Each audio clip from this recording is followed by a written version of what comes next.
50% of Kenyans have described 2022 as the worst year.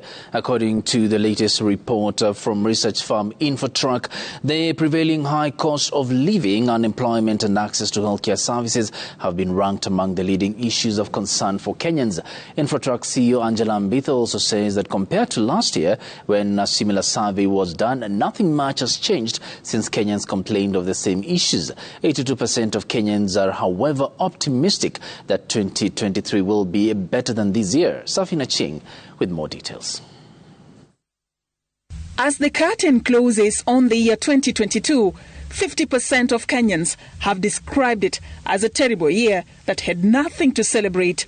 According to the latest report by research firm Infotrak, only 22% of those interviewed in the survey conducted between December 21st and 23rd thought that 2022 was a good year. 2022 is finally coming to a close. A very active year, a year where we had a hotly contested election, a year where we have also had to deal with quite a number of challenges, evolving around economic hardships, evolving around food security and climate change.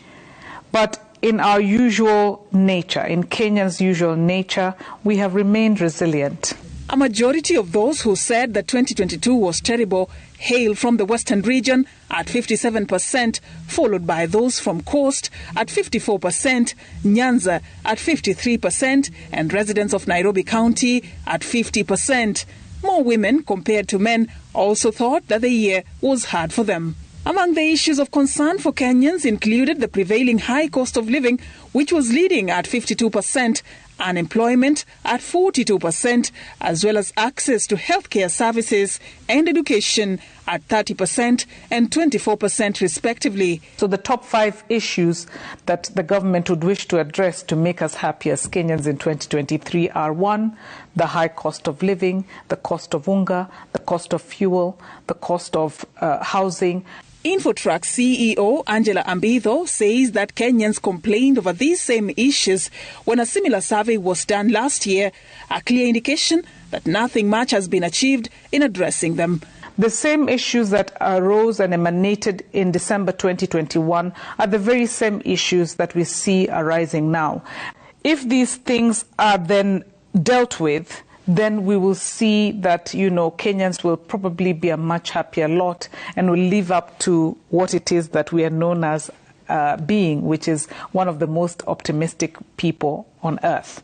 Meanwhile, 82% of Kenyans are, however, optimistic that 2023 will be better than this year. Question is, are you among them? Safin Acheng Oma, Citizen TV. Hope you're among those optimistic that 2023 will be a better year. Now,